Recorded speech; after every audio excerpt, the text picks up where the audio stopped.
ઈષ્ટદેવ ભગવાન શ્રી સ્વામિનારાયણ વ્યાસાસનારૂઢ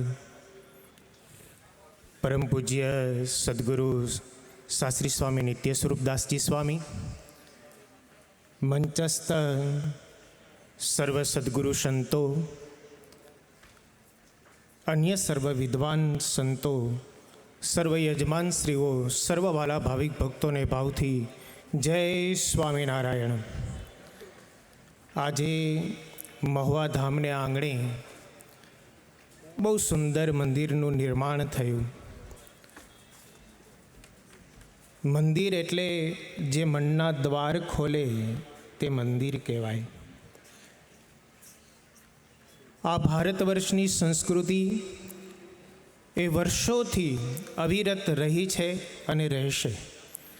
આ ભારત વર્ષ ઉપર અનેક આક્રમણકારીઓ આવ્યા સંસ્કૃતિને નષ્ટ કરવા માટે, પણ આપણી આ ભારતની જે સંસ્કૃતિ છે તે હજી સુધી નષ્ટ થઈ નથી. એની પાછળનું જો કોઈ કારણ હોય તો એ કારણ છે આપણા ભારત વર્ષના મંદિરો. આક્રમણકારીઓએ હજારો મંદિરો ભારત વર્ષના નષ્ટ કર્યા, પણ ભારતના સંતોએ અને ભારતના ઋષિમુનિઓએ લાખો મંદિરોના નિર્માણો કર્યા છે. આ ભારત વર્ષ જ્યારે ગુલામ હતો એ સમયે વિદેશી પ્રજાએ ભારતના લોકોને ગુલામ બનાવી પોતાના દેશમાં લઈ ગયા, પણ ભારતના લોકોએ ભગવાનને, મૂર્તિઓને, હિન્દુ સંસ્કૃતિને અને હિન્દુ ધર્મના ગ્રંથોને સાથે લઈ ગયા. આજે વિદેશની અંદર પણ તમે જુઓ, લાખોને સંખ્યાની અંદર મંદિરો છે. આજે અમેરિકા હોય, યુકે હોય, ઓસ્ટ્રેલિયા હોય, વેસ્ટ ઇન્ડિઝ જેવા દેશની અંદર પણ 300 જેટલા હિન્દુ મંદિરો છે.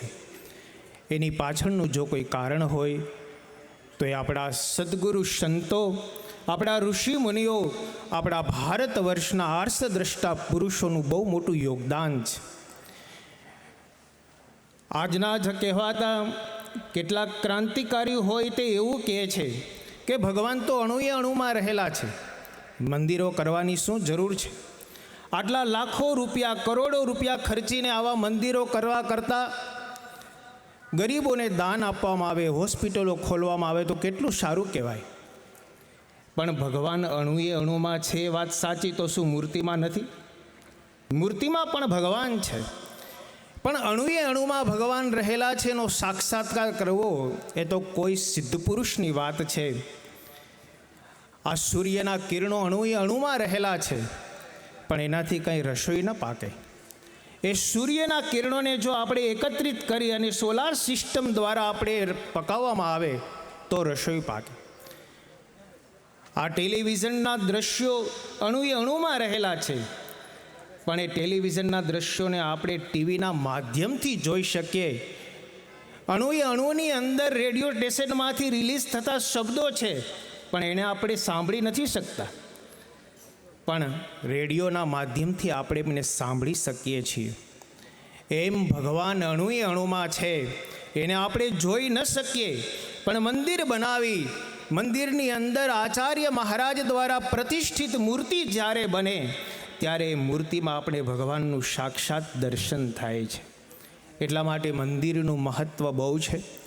શ્રીજી મહારાજે પણ મધ્ય પ્રકરણના 27ના વચનામૃતની અંદર એવું લખ્યું કે અમે ત્યાગનો પક્ષ મોડો કરી અને મંદિરોના નિર્માણો કરાવ્યા છે.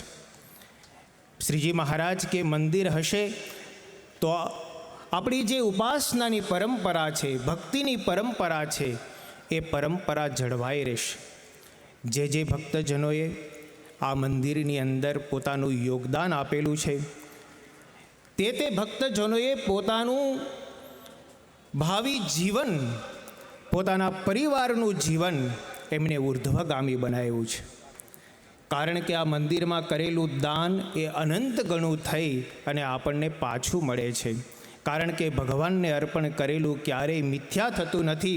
એટલે તો દેવાનંદ સ્વામીએ કહ્યું છે, દુર્બળ સુદામે આણી આપ્યા મુષ્ટિ તાંદુલ મેવા, કંચન મોલ કર્યા સુખકારી એ સંત પુરુષની સેવા, દ્રૌપદીએ નિજ ચીર વધેરી બાંધુ હરીને હાથે, દેવાનંદ કહે ભરી સભામાં પૂરા દીના નાથે. ભગવાનને અર્થે, ભગવાનના સંતને અર્થે, ભગવાનના ભક્તને અર્થે કરેલું દાન ક્યારેય પણ વૃથા થતું નથી. યાવત ચંદ્ર દિવા કરો, આ મંદિરમાં કરેલી સેવા એનું શ્રેય તમારા વંશ પરંપરાગત તમને પ્રાપ્ત થતું રહેશે, એવો શાસ્ત્રનો અને મોટા ઋષિ મુનિઓનું મંતવ્ય છે.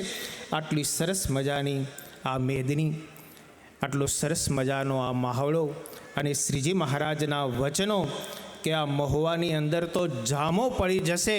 આજે સાર્થક થતું કાર્ય કોઈએ કર્યું હોય તો એ આપણા સૌના લાડીલા પરમ પૂજ્ય સદગુરુ નિત્ય સ્વરૂપદાસજી સ્વામીએ કર્યું છે. એકવાર લાખ લાખ વંદન સાથે આપણે એને તાલીઓથી વધાવીએ. જેમણે જેમણે પણ આ મહોત્સવની અંદર ધન સંપત્તિ અર્પણ કરી છે એ સર્વનું શ્રીહરિ મંગલ વિસ્તારે, એ સર્વ ઉપર શ્રીહરિની કૃપા દ્રષ્ટિ વરસતી રહે એવી શ્રીહરિના ચરણોમાં પ્રાર્થના સાથે મારા વક્તવ્યને વિરામ. અસ્તુ. જય સ્વામિનારાયણ.